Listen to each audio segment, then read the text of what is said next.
music is kind of dead. Music has been the pillar. Honestly, I think it's more of like a fact that music is all kind of starting to sound the same. So like, all these new rappers are Cardi clones or Travis Scott clones or Drake clones or something.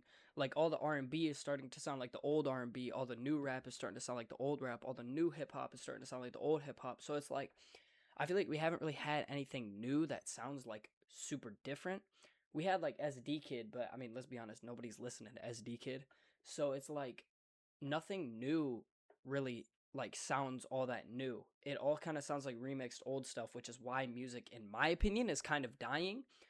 And I could be completely wrong on that, but that's my take on that. I feel like all the old and all the new stuff is starting to sound more and more like the old stuff every single day because so much music has been produced. But I don't know, correct me if I'm wrong on that. It's held up society and human connection for centuries. If I couldn't wake up and listen to my old Kanye tracks at the gym or MJ tracks, then Old Kanye, bro, don't even get me started. Old Kanye was something special. His new album actually drops tonight. I'm filming this on Thursday. I don't know when this video is gonna come out. Hopefully it's on Thursday. Hopefully it comes out today. I don't know. I suck on this channel, but his new album comes out tonight, so we'll see if that's any good.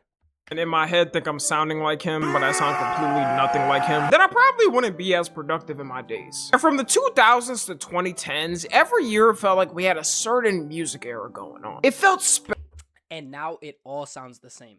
Literally all of it. It sounds the exact same as all the old, like all the new 2020s music sounds like the old 2010 stuff or the early 2000s or the 1990s or something like that. It all sounds like remixed versions of itself. special. Like, you could point out what genre was popping and what the media was focusing on. Now we probably have the most music ever recorded in human history, so you would think it'd feel way more special. But if anything, it's the opposite now. And a lot of people have been talking about it this year. It's felt like it's only gotten worse every year. One genre that's probably facing its worst fall off ever is rap. And to me, since rap is the type of music I listen to the most, I feel very much qualified to talk about this. Anyone who was there for the prime SoundCloud rapper time from 2016 to 2020 already. I wish I was older in 2016, but like to experience the 2016 freshman XXL Cypher, like, and like be in high school for that, the things that I wish,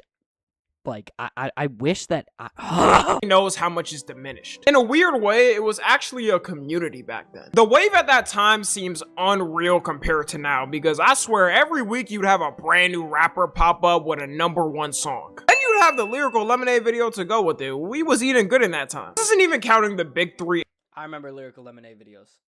I mean, realistically, like, I remember the 2016 XXL Cypher, but that's because I watched it recently. But I do remember seeing some Lyrical Lemonade videos. Era of rap before this wave with the Drake, Kendrick, and J. Cole running things. But they were also still dropping as well in that time, so you always had something going on. It seemed like in that moment with that momentum, the hype would never slow. Also adding the fact that rappers basically determine how people would wear fits. And to this day, it's still kind of like that, but I would say it's dropped off way more. The whole Nah, I really do think that the music that you listen to influences the way that you dress. Like you will notice it. Like a lot of people that watch like or that listen to like opium rappers will dress, all black, skinny jeans, not just skinny jeans, but like they'll tend to wear more all black fits than someone that listens to, not just straight opium music. I really do feel like, well, music in general just has a direct correlation on a lot of things that happen in your life, like the way that you think, the way that you act, the way that you speak,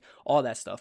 But also it influences the way that you dress, which is why a lot of the opium listeners will tend to wear more all black fits. Now, you don't have to just listen to opium to wear all black fits. Like me, I listen, let's go through my playlist right now and let's see what I listen to. I listen to Pitbull, Chris Brown, Flo Rida, Tayo Cruz, Treaty Oak Revival, Zara Larson, Justin Bieber, DJ Khaled, Drake, Daft Punk, Empire of the Sun, 50 Cent, Calvin Harris. Like, I listen to a bunch of these people. Usher. Like, I listen to like all this upbeat hip hop, right? But I still wear all black fits, but that's just because that's what I like and that's how I like to dress. I tend to wear more all black fits than not. but that doesn't mean that you listen to Opium. But the music that you listen to does have a direct correlation on how you dress. Beast era, where every kid was begging their parents for a Supreme hoodie and skinny ripped jeans, came from people like Juice WRLD and Lil Uzi and X. One of the main reasons rap is getting burnt into the ashes now is that everyone is scared to be different. Back then, when you heard a certain rapper, you could immediately point out their sound and style, or even the way they rapped was unique. It would always be something changed with it. Everything sounds the same. I already was talking about that. Everything sounds the same. But now it's watered down for artists to try to sound like Cardi with maybe their own slight tweak. You could show me 5 new underground rappers that came out this year. Probably name some dumb shit too, like Triple Table 249 or Caramel Latte 2X. And I would not be able to point out who is what on each track. A lot of people say this is due to the access of certain music equipment being easier, so a lot of artists and people are using the same type of audio settings. If you look on TikTok, you can immediately tell that's what's going on too. And before someone says, oh, well, Tom, you don't do music. Yes, I know I don't do music. I understand it can be hard to make a certain sound or produce a beat. That's what makes it unique though. Like before modern music equipment and beat makers, each artist and producers had so much creativity because you had to be different and it took more skill. A lot of skilled artists know this and even stick with old music equipment, like Bruno Mars. Bruno Mars has been in the top 10 every year since 2010. He can always release a song and that shit's gonna go crazy. Always hits. Every single time Bruno Mars drops a song, it hits. So, oh my gosh, bro, he's so tough. Because he mixes old music equipment with new tech and it sounds good. Pharrell Williams, fantastic producer. He still does the same thing as Bruno Mars, I believe, because the way that his music sounds when he produces it sounds similar to how Bruno Mars music sounds. And he always does that little 4 count thing. It's the boom, boom, boom, boom, boom. You know what I'm saying? You know what I'm saying? It's a unique type of sound that other artists don't have, and that's why people like it. A lot of new age rappers now either don't have the skills to do that or don't care to learn. There's a reason why someone like Kanye is so timeless, because he's mastered that craft and can transition between generations. And that's why I'm excited for Bully. I'm very excited for Bully. I think it's gonna be so good. It's been highly anticipated since like November or something like that. So I'm really excited for Bully, and I'm also excited for Yeat's album because I used to be a huge Yeat guy, and then now I'm really not. But like I might come back to it. I don't know. I'm just really excited. We got 2 great albums dropping tonight by 2 great artists. That's 2020, that's probably the reason why male rappers started to fall off, but female rappers started to trend. Because at least they were more unique with it, but there ended up being one problem. Women started getting tired of hearing every rapper talking about throwing it back and rapping about cooch. Also, the biggest female rapper who basically put it on is now completely coked out and crazy. So that era dwindled by pretty quickly, and now we're at a stalemate. As of 2026 so far, you don't really have a new rapper that's popping up and taking the year by storm. The last rapper I truly remember popping off in the mainstream was probably Ice Spice, and that was 2023 to 2024. Also, this is true. I do feel like SD Kid is up there, but like that literally lasted like a month and a half, if that, because I don't hear anybody talking about him anymore. I don't hear his music in general anymore, even like in edits on TikTok. And I personally never really liked his music, but like I do feel like he was like number one. Not number one, obviously, like, but you know what I'm saying? Like, he was like the new rapper that took over the wave by storm. Let's see how many monthly listeners he has right now on Spotify. He has 19.5 million. I feel like he grew so many millions of monthly listeners so quickly. So I feel like for 2026, he would be like the new big time upcoming rapper, or not even rapper, just artist in general, but like, I don't know, because I feel like he low-key already fell off. So, I don't know. People are now realizing they don't really care to go to rap artist shows because most of the time it's overpriced as f***. A lot of these rappers can barely get through half the performance without either passing out from all the lean they're having, or crashing out and fighting someone in the crowd and then leaving halfway through. With other artists like pop artists, at least they try to give you a good show with visuals and stage performers. But moving on from rap music to music in general, something that's slowly ruining it is AI. Last year already, AI artists ended up being 10% of all music creators. Keep in mind that AI artists only started becoming a thing in the mainstream last year, so that's some scary numbers. In a span of 1 year, they took over 10% of total human music creators. Imagine 20. They gotta set boundaries, bro. I'm gonna be so honest. They have to set boundaries on AI produced music and human produced music, because the art that AI produces will never be nearly as good as human produced art. So I really do think that, like, Instagram kind of does it where it tells you, and like TikTok where it tells you that it's AI generated content. But I remember there was one song that was trending on TikTok, and when everybody found out it was AI, everybody was shocked because nobody knew. So I really feel like Spotify or Apple Music or just streaming services in general for music have to set boundaries on AI produced music versus human produced art. Your 30 years. And you may be thinking, I don't listen to it and would never, so I'm good. Well, you might want to double check, because you might have by accident. Yes, you may have been assaulted by an AI song and did not know. On TikTok since 2025, there's been multiple song trends that went viral that turned out to be AI. One of the biggest trends was a song called I Run by an artist named Haven. I can't play it here due to copyright, but I guarantee at least 90% of y'all probably heard this song on a TikTok. I personally don't know how people like it. It sounds spiritually Israeli to me, but it did blow up. The song has 2.1 million videos made to it. I think this is the song that I was thinking of. It's just I just don't understand the demand for AI produced content and media. I don't get it. We have millions of people every single day that produce human content that is much better than AI produced slop. You know what I'm saying? I don't get it. I don't understand why there's 2.1 million videos used under this AI song.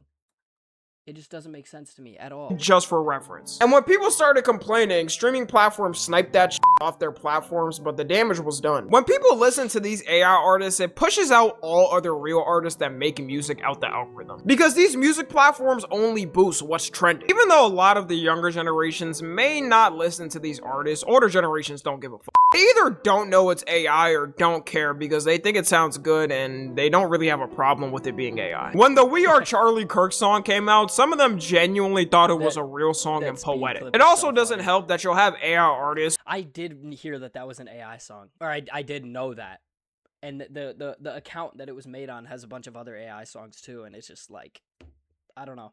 Pull a Shadow Clone no Jutsu, pop up and steal a real artist's flow and release songs. Because they can release unlimited songs, and you best believe they'll have fans who will listen to it. An AI artist last year named Zanaya Monet charted on the Billboard charts for the first time. Oh my gosh.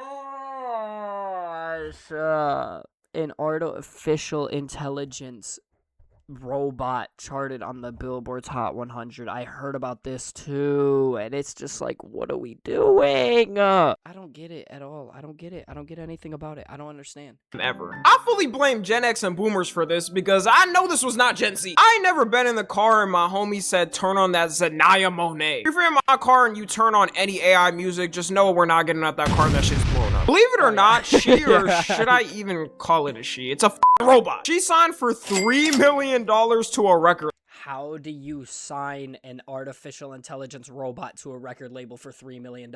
I need someone to explain this to me right now. Genuinely. I'm genuinely asking. I wish I was streaming right now. This is just a recording. I wish I was streaming right now so I could ask chat. How does that make sense? How do you sign a label, a robot to your label for $3 million? Label. Yes. The great morality of record labels. Instead of record labels paying their artists a livable wage, they can just buy an AI artist to produce unlimited slop and profits for them. The hilarious thing is, this whole drought of music being dead. Oh, that took me a second to register that. They bought the AI artist, and then the AI artist made unlimited songs and content for that record label. That kind of makes sense, but it's also just a waste of $3 million. Could be solved by record labels and streaming platforms. A lot of these artists don't feel motivated to make music anymore, knowing they're not going to get paid good from it. Streaming platforms get their cut, then record labels get their cut, and artists get the crumb of that. Because of that, a lot of artists have transitioned to being content creators, because at least that will pay well. Oh, well, it should be for passion, not just profits. I thought that's what art's all about. Yeah, tell that shit to your landlord when you're 3 months late on rent and see what they say. It's simple science. While yes, the artists do love what they do, if they don't get paid fairly in a livable wage, they're gonna have to significantly drop the amount they do. And you can only tour so much in the year to make money, with that not even being a guarantee you'll make enough to survive for the year. So their best bet a lot of times is doing content and maybe streaming to at least have some income to survive. And the last thing I want to talk about is concert pricing. You know how everybody says, oh, Don't even get me started about concert pricing. Soulja Boy should not be charging like $150 for tickets. I'm gonna be so honest. Maybe in 2016, Soulja Boy should have been charging that much. Or Cardi. Like I sat nosebleeds at Chicago for Cardi, and bro, why did I spend $100 to sit in section 300? That is just an absolute waste of money. It was a fantastic concert, good experience, and all that. But Playboy Cardi, Jordan Carter, if you're watching this video, what I need you to do is I need you to never charge me $100 to sit in section 300 of the United Center ever again, okay? Do you understand the words that are coming out of my mouth, Jordan Carter? Never charge me $100 to sit in the nosebleeds in the United Center, okay? And all that fog machine stuff, all those flashing lights, I couldn't see anything. Okay? Now that that's dealt with, let's get back to the video. man, this next summer about to be so lit. We about to be out, going to concerts. This 2026 summer gonna go crazy. Yeah, it's the exact opposite this year. We are staying inside for 2026 summer. You're better off navigating the American healthcare system than getting a normal price concert ticket in 2026. Not too long ago, I remember when I was in high school that people would chat with their homies and talk about whatever artist is performing in town. Honestly, I really do feel like the only concert that's worth it would be like Summer Smash or Rolling Loud, but I don't know how much those tickets are. I really haven't seen anything, but I don't know, because I feel like for Rolling Loud you're getting, and also Summer Smash and like Lollapalooza, you're getting so many artists for a set price versus just going to one artist for $150 or going to one artist for, you know, $600 to get in the pit. It's just, I don't know, it's just all just so expensive now. And everyone would save up working their fast food jobs to scrape enough to be able to go to the concert and vibe at it. That was before 2020. That dream is definitely dead now. At minimum, for mid-tier artists, you're now paying like $200 for some seats. Every artist, for some reason, think when touring they're at the level of Michael Jackson to charge absurd prices. They would probably make more too if they priced it normally and not insane. I also think this is a direct correlation to why certain artists fall off. They start charging too much and people don't think it's worth it, which kills their momentum over time. If they were smart. And I also feel like starting off as a content creator, or not a content creator, as a rapper, I feel like you should charge prices for your concert decently low and get yourself a fan base that will enjoy their time at your concerts, that will then tell other people to go to your concerts and listen to your music. And then once you gain that momentum, I don't know what I'm talking about here. This is just my take on it. This is not musical advice. But I feel like you should charge concerts low, like, you know, go to a small venue, charge $15 per entry. I don't care. It really doesn't matter what it is. You have your own preference. But then charge $15 to get in the door. Enjoy the concert for, I don't know how long your concerts are. I don't know how long concerts are supposed to be, really. They could run like all night, no? I don't know. Or however long you have the venue for. And then you get that fan base that will continue to go to these cheap concerts, and then slowly over time you start raising the prices more and more. But to sit in the nosebleeds, it should never be $100. Okay? Okay. To know how simple business works. You charge the cheapest prices at the beginning to get people hooked, then slowly up. That's what I just said, yo. It so the people you got hooked will keep coming. That's either simple business practices or drug dealer practices. I don't know who I got it from, but it's one of those things. It's not just the artists to blame too. It's obviously the ticket vendors as well, who have hands down ruined concerts and made them hell. I don't know if it's just me. I would 100% rather go to how they did it back then, when you had to physically buy the ticket at a counter, then wait a week or two for whenever the concert was and use the ticket. At least you weren't getting ripped off by random fees and price raises. Ticketmaster is still the worst at it, and they were getting sued by the government, which started in 2024. So people were cheering and happy, hoping a change could finally be done to the company, hoping they could have this terrible company stop their practices and break up their monopoly. But it turns out when you transition presidential administrations, things change.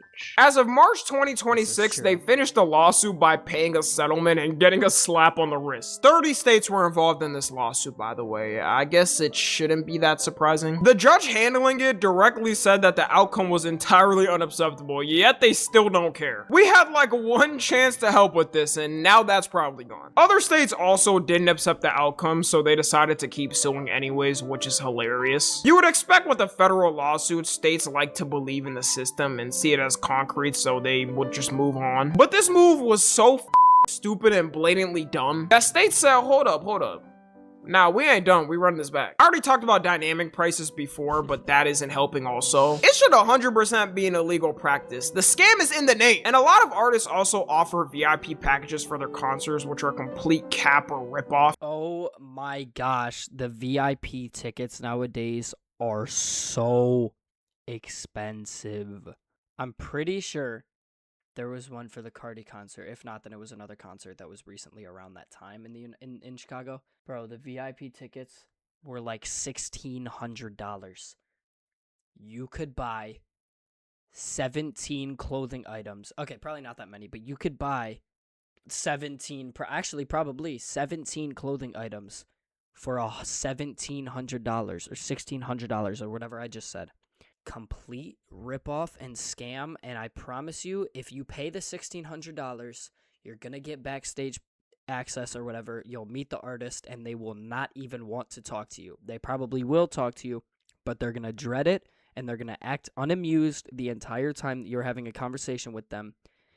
And it's just a waste of your money. So if you ever go to a concert, do not ever buy the backstage passes unless you are 100% completely certain that this is a good and heartfelt artist that will actually enjoy the time that they spend with you. You have a normal ticket for like $150, but the VIP package is $500. And for the $500, it includes that you're closer to the stage and get a free food and beverage. Probably a preheated hot dog and a warm Gatorade too. Ain't nobody want that. I don't understand why some artists offer these packages and they're not at the level to give something good. Anyways, that's gonna be all. Follow me on Twitter, Instagram, and Fantastic video. Tommy NFG. That is a great video. Great video overall. But yeah, that pretty much sums up the entire industry of music right now. That is basically the entire spiel of what we got going on with music right now. Everything sounds the exact same. Nothing is new. Everything sounds really old, and everything sounds just basically watered down versions of the old music. But yeah, with that being said, follow me on Instagram, TikTok, and my main channel and my Twitch. Links are all in the description down below, and also my Discord as well, so you can join that, and you can give me videos to react to, or you can give me games to play, like horror games or something. I don't know. But with that being said, I will catch you guys in the next one, which will be soon. I know that because I have my first stream on March 31st, but yeah, you know how that is. So with that being said, I'm going to catch you on the next one. I love you guys. Have a fantastic rest of your day.